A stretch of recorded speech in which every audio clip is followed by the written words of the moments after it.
Hai,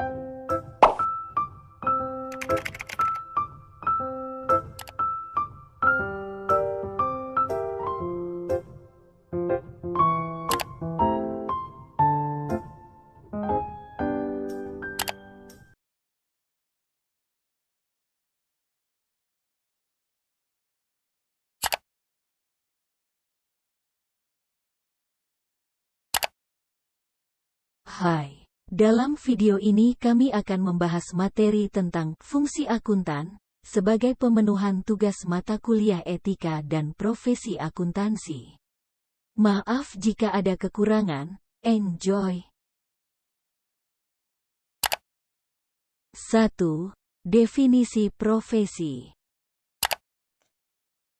Ronald Daska dan para rekannya menyatakan the communication on Standard of Education and Experience for Certificate Public Accounting menyebutkan terdapat 7 karakteristik profesi. Yang pertama, memiliki ilmu pengetahuan khusus yang menaungi bidang pekerjaan yang bersangkutan. Yang kedua, menjalani proses pendidikan formal yang diakui untuk memperoleh ilmu pengetahuan khusus. Yang ketiga, keanggotaan masyarakat dipenuhi standar kualifikasi profesional. Yang keempat, memiliki standar perilaku atau kode etik yang mengatur hubungan antara praktisi dan klien, teman sejawat, dan masyarakat. Yang kelima, memiliki pengetahuan status atau pengakuan status. Yang keenam, adanya penerimaan terhadap tanggung jawab sosial yang melekat pada bidang pekerjaan yang terkait dengan kepentingan publik. Yang ketujuh, memiliki organisasi khusus menangani perkembangan kewajiban sosial kelompok. Berkaitan dengan 7 karakteristik profesi tersebut, pemerintah memberikan wewenang tertentu kepada mereka yang berhubungan dengan hal-hal berikut, yaitu pertama, penetapan kode etik dan standar profesi. Yang kedua, pelaksanaan uji profesi. Yang ketiga, penyelenggaraan pendidikan profesional berkelanjutan. Yang keempat, penegakan disiplin untuk anggota. Yang kelima, pengendalian mutu. Fungsi asersi dan asuransi. Perbedaan antara asersi dan asuransi yaitu asersi atau disebut juga pernyataan, yaitu seorang akuntan bertindak sebagai penyusun laporan keuangan dan juga memastikan laporan keuangan sesuai dengan asersi yang dibuat direksi. Sedangkan asuransi adalah jaminan. Seorang akuntan bertindak sebagai auditor atau laporan keuangan dan juga memberikan pendapat atau opini akuntan atas laporan yang disajikan. 2. Hubungan fidusia. Hubungan fidusia adalah hubungan antara akuntan dengan masyarakat yang mengakibatkan kewajiban fidusia. Berkewajiban bertanggung jawab sosial untuk memenuhi kepentingan publik. Pada pasar modal yang dimaksud publik adalah pihak yang menyediakan modal. Publik yang harus dilayani oleh akuntan diperluas ke semua pihak lain yang berkepentingan terhadap perusahaan atau yang disebut stakeholder. 3. Etika profesi. Terdapat 3 etika profesi. Yang pertama, utilitarianisme, yaitu pencapaian kebahagiaan merupakan tujuan yang ingin dicapai dalam melakukan sesuatu tindakan. Kemudian, kebahagiaan tersebut direduksi menjadi manfaat bagi banyak orang. Yang kedua, deontologisme, yaitu pemahaman menekankan pada perbuatan yang memang harus dilakukan karena kelaziman universal. Perbuatan itu tidak perlu dipertanyakan kebenarannya, karena kelaziman universal telah membuktikannya. Yang ketiga, virtuisme, yaitu pemahaman ini lebih menekankan pada karakter atau watak apa yang harus dimiliki seseorang. Aristoteles menyatakan bahwa kehidupan yang baik adalah kehidupan ketika seseorang melakukan sesuatu sesuai dengan kapasitas terbaiknya. 4. Standar performa. Dalam kaitannya dengan laporan keuangan, terdapat 2 macam standar performa yang perlu diperhatikan, yaitu standar untuk penyusunan dan standar untuk pengauditan. Standar akuntansi. Jika dikaitkan dengan kewajiban terhadap publik, direksi harus membuat dua macam pernyataan. Dua macam pernyataan itu berisi bahwa mereka bertanggung jawab terhadap dua hal sebagai berikut. Yang pertama ada laporan keuangan. Laporan keuangan harus disajikan secara wajar. Semua hal yang material, posisi keuangan, hasil usaha perusahaan, laporan perubahan ekuitas, dan laporan arus kas telah disajikan sesuai dengan standar akuntansi yang berlaku. Yang kedua, ada sistem pengendalian internal. Sistem pengendalian internal yang diterapkan dalam perusahaan itu harus memadai dan efektif. Yang kedua, ada kerangka pengendalian internal. Di Amerika Serikat, proses penyusunan laporan keuangan harus memenuhi kerangka pengendalian internal yang dikeluarkan oleh organisasi terkemuka, misalnya Komite Organization of the Tradeway Commission atau COSO. Dalam sistem pelaporan keuangan, direksi harus menggunakan kerangka ini saat menilai kecukupan dan efektivitas perancangan dan implementasi pengendalian internal yang diterapkan di perusahaan. Yang ketiga, ada standar audit. Standar ini berlaku bagi akuntan publik yang melakukan pekerjaan audit atas laporan keuangan historis. Laporan ini merupakan salah satu dari laporan yang secara berkala harus disampaikan kepada OJK dan diumumkan kepada publik. Yang keempat, ada sistem pengendalian mutu. Kantor Akuntansi Publik atau KAP yang memberikan jasa audit dan review atas laporan keuangan, jasa asuransi dan lainnya, dan jasa-jasa yang terkait dengan jasa asuransi harus mengikuti standar pengendalian mutu dalam pengoperasian kantornya. 5. Solusi konflik. Pemecahan masalah melalui jalur hukum dapat berakibat dijatuhkannya sanksi denda, bahkan penjara. Jalur hukum yang ditempuh dapat berupa jalur perdata atau jalur pidana, tergantung permasalahan yang dihadapi. Penyelesaian masalah melalui jalur hukum sudah berada di luar ranah profesi, karena permasalahan tersebut berkaitan dengan pelanggaran hukum. Di muka persidangan, akuntan yang bersangkutan harus dapat membuktikan bahwa dirinya tidak melakukan pelanggaran hukum yang dituduhkan. 6. Studi kasus. Dalam studi kasus rekayasa laporan keuangan PT Dutasari Citra Laras, Direktur Utama PT Dutasari Citra Laras, Mahfud Suroso, disebutkan telah merekayasa audit laporan keuangan perusahaan yang dipimpinnya. Dalam rekayasa tersebut, proses audit yang dilakukan oleh auditor Irfan Nur Andri sengaja dibuat untuk merugi sebesar 40 miliar.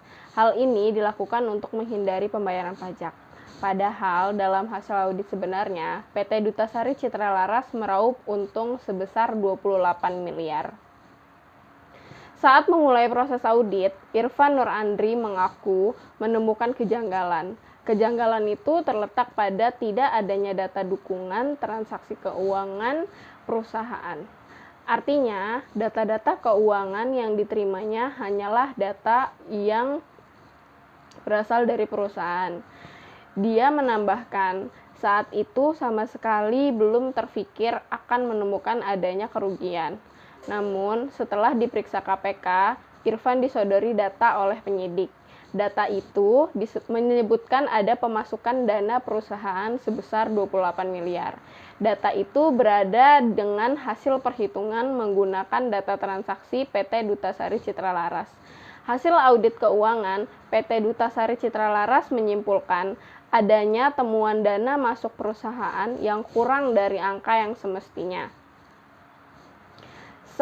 Saksi menyebutkan audit keuangan PT Duta Citra Laras menemukan kerugian proyek mekanikal elektrik pada pembangunan lanjutan, pusat pendidikan, pelatihan dan sekolah olahraga nasional Hambalang, Bogor sebesar 40 miliar.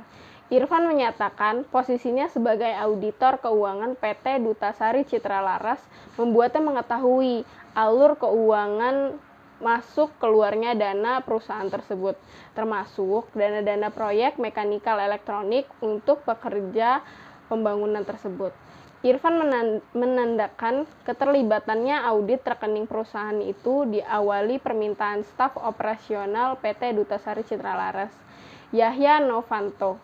Ia mengaku tidak ingat persis kapan permintaan tersebut disampaikan, tetapi yang jelas perintah mengaudit rekening perusahaan dijalankan secara serius.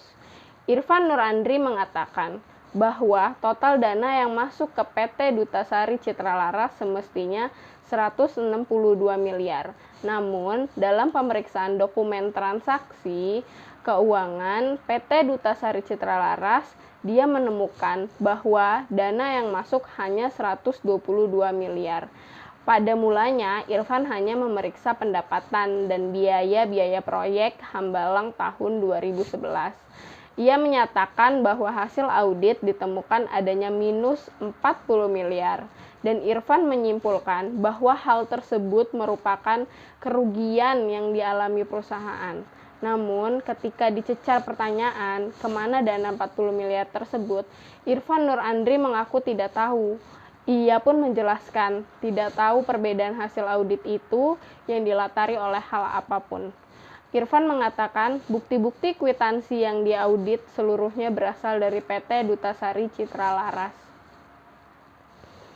Saksi lainnya, Yahya Novanto, menerangkan teknik audit rekening PT Dutasari Citra Laras berawal dari permintaan Direktur Operasional PT Dutasari Citra Laras, Roni Wijaya, untuk mencari auditor. Atas permintaan tersebut, Yahya lantas mengontak Irfan Nurandri untuk mengaudit rekening perusahaan PT Dutasari Citra Laras ini.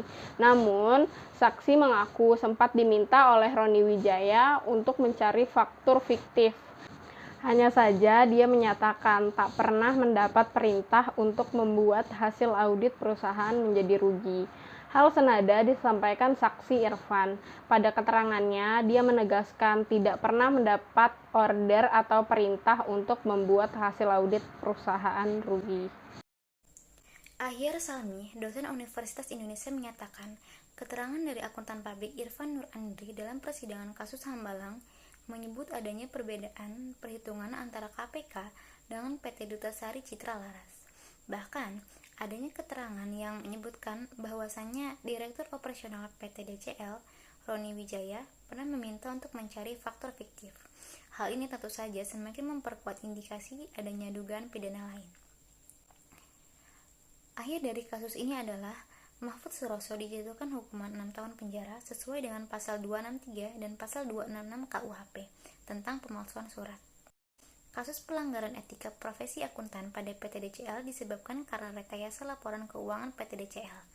Pada kasus ini, terjadi manipulasi faktur pembelian fiktif yang merugikan negara. Seharusnya, PT DCL dan pihak yang terlibat harus bertindak profesional dan jujur, sesuai pada asas-asas etika profesi sebagai berikut. 1. Tanggung jawab profesi. Seorang akuntan harus bertanggung jawab secara profesional terhadap semua kegiatan yang dilakukannya. Auditor PT DCL kurang bertanggung jawab karena dia tidak menelusuri bukti-bukti audit yang ada. Auditor tersebut hanya melihat dari bukti-bukti yang diberikan oleh perusahaan dan tidak mengetahui adanya faktur pembelian fiktif. 2. Kepentingan publik. Dalam kasus ini, Direktur Utama PT DCL diduga tidak bekerja demi kepentingan publik karena dengan sengaja merekayasa laporan keuangan sehingga PT DCL yang seharusnya mendapat keuntungan, namun dalam laporan keuangan dicatat mengalami kerugian. Hal ini tentu saja sangat merugikan negara karena tujuan rekayasa laporan keuangan ini adalah agar perusahaan tidak perlu membayar pajak. 3. Integritas. Dalam kasus ini, Direktur Utama dan pihak yang terlibat dalam kasus PT DCL tidak menjaga integritasnya karena diduga telah melakukan manipulasi laporan keuangan. 4. Objektivitas. Akuntan harus bertindak objektif dan bersikap independen atau tidak memihak kepada siapapun. Dalam kasus ini, Direktur Utama PT KAI diduga tidak objektif karena telah merekayasa laporan keuangan sehingga hanya menguntungkan pihak-pihak tertentu yang berada dan terkait dengan PT DCL. 5. Kompetensi dan kehati-hatian profesional. Akuntan dituntut harus melaksanakan jasa profesionalnya dengan penuh kehati-hatian, kompetensi dan ketekunan, serta mempunyai kewajiban untuk mempertahankan pengetahuan dan keterampilan profesionalnya pada tingkat yang diperlukan. Dalam kasus ini, auditor PT DCL tidak melaksanakan kehati-hatian profesional sehingga tidak mengetahui terjadinya rekayasa pencatatan yang mengakibatkan PT DCL yang seharusnya mendapat keuntungan namun di laporan keuangan mengalami kerugian. 6. Perilaku profesional. Akuntan sebagai seorang profesional dituntut untuk berperilaku konsisten, selaras dengan reputasi profesi yang baik dan menjauhi tindakan yang dapat mendiskreditkan profesinya. Dalam kasus ini, Direktur Utama PT DCL diduga tidak berperilaku profesional karena dengan sengaja melakukan rekayasa dalam melaporkan laporan keuangan. Dan hal ini tentunya dapat mendiskreditkan profesinya. 7. Standar teknis.